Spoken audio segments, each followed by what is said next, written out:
نحن نقص عليك أحسن القصص بما أوحينا إليك هذا القرآن وإن كنت من قبله لمن الغافلين۔ اے پیغمبر، ہم اس قرآن کے ذریعے سے جو ہم نے تمہاری طرف بھیجا ہے تمہیں ایک نہایت اچھا قصہ سناتے ہیں، اور تم اس سے پہلے بے خبر تھے۔ بسم اللہ الرحمن الرحیم وصلی اللہ علی النبی الکریم۔ ناظرین، آج کا ہمارا موضوع ہے 4 مہینے کے بچے کی گواہی۔ حضرت یوسف علیہ السلام کو جب ان کے بھائیوں نے کنویں میں ڈال دیا تو ایک شخص جس کا نام مالک بن زعر تھا، جو مدین کا باشندہ تھا، ایک قافلے کے ہمراہ اس کنویں کے پاس پہنچا اور اپنے ڈول کنویں میں ڈالا۔ تو حضرت یوسف علیہ السلام نے اس ڈول کو پکڑ لیا اور مالک بن زعر نے آپ کو کنویں میں سے نکال لیا۔ تو آپ کے بھائیوں نے اس سے کہا کہ یہ ہمارا باغا ہوا غلام ہے، اگر تم اس کو خرید لو تو ہم بہت ہی سستا تمہارے ہاتھ بیچ دیں گے۔ چنانچہ ان کے بھائیوں نے صرف 20 درہم میں حضرت یوسف علیہ السلام کو بیچ ڈالا، مگر شرط یہ لگا دی کہ تم اس کو یہاں سے اتنے دور لے جاؤ کہ اس کی خبر بھی ہمارے سننے میں نہ آئے۔ مالک بن زعر نے ان کو خرید کر مصر کے بازار کا رخ کیا اور بازار میں ان کو فروخت کرنے کا اعلان کیا۔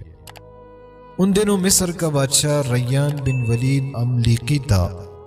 اس نے اپنے وزیر اعظم اتفیر مصری کو مصر کی حکومت اور خزانے سونپ دیے تھے، اور مصر میں لوگ اس کو عزیز مصر کے خطاب سے پکارتے تھے۔ جب عزیز مصر کو معلوم ہوا کہ بازار مصر میں ایک بہت ہی خوبصورت غلام فروخت کے لیے لایا ہے اور لوگ اس کی خریداری کے لیے بڑی بڑی رقمیں لے کر بازار میں جمع ہو گئے، تو عزیز مصر نے حضرت یوسف علیہ السلام کے وزن برابر سونا اور اتنی ہی چاندی اور اتنی ہی مشک اور اتنی ہی حریر قیمت دے کر لے لیا، اور گھر لے جا کر اپنی بیوی زلیخا سے کہا کہ اس غلام کو نہایت ہی اعزاز و اکرام کے ساتھ رکھو۔ اس وقت آپ کی عمر شریف 13 یا 17 برس کی تھی۔ زلیخا حضرت یوسف علیہ السلام کے حسن و جمال پر فریفتہ ہو گئی، اور ایک دن خوب بناؤ سنگار کر کے تمام دروازوں کو بند کر دیا اور حضرت یوسف علیہ السلام کو تنہائی میں لبانے لگی۔ آپ نے معاذ اللہ کہہ کر فرمایا کہ میں اپنے مالک عزیز مصر کے احسان کو فراموش کر کے ہرگز اس کے ساتھ کوئی خیانت نہیں کر سکتا۔ پھر جب خود زلیخا آپ کی طرف لب کی تو آپ بھاگ نکلے، اور زلیخا نے دوڑ کر پیچھے سے آپ کا پیراہن پکڑ لیا جو پٹ گیا، اور آپ کے پیچھے زلیخا دوڑتی ہوئی صدر دروازے پر پہنچ گئی۔ اتفاق سے ٹھیک اسی حالت میں عزیز مصر مکان میں داخل ہوا اور دونوں کو دوڑتے ہوئے دیکھ لیا۔ تو زلیخا نے عزیز مصر سے کہا کہ اس غلام کی سزا یہ ہے کہ اس کو جیل خانہ میں بھیج دیا جائے یا اس سے یا اور کوئی دوسری سخت سزا دی جائے، کیونکہ اس نے تمہاری گھر والی کے ساتھ برائی کا ارادہ کیا تھا۔ حضرت یوسف علیہ السلام نے فرمایا کہ عزیز مصر یہ بالکل ہی غلط بیانی کر رہی ہے، اس نے خود مجھے لبایا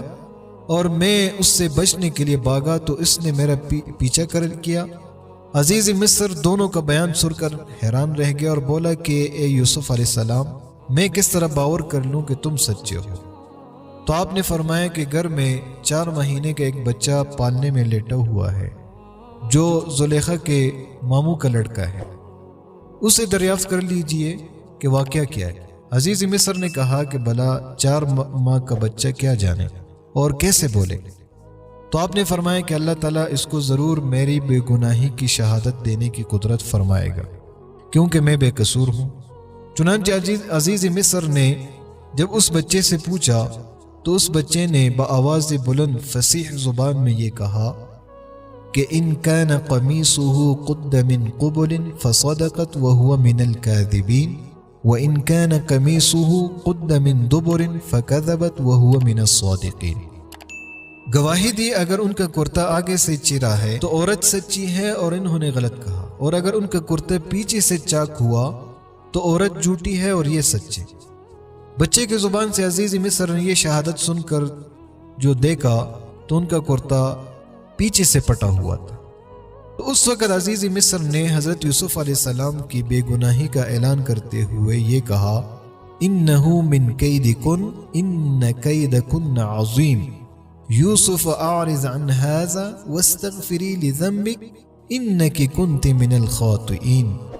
بے شک یہ تم عورتوں کا چرتر فریب ہے، بے شک تمہارا چرتر فریب بڑا ہے، اے یوسف تم اس کا خیال نہ کرو، اور اے عورت تو اپنی گناہ کی معافی مانگ، بے شک تو خطاواروں میں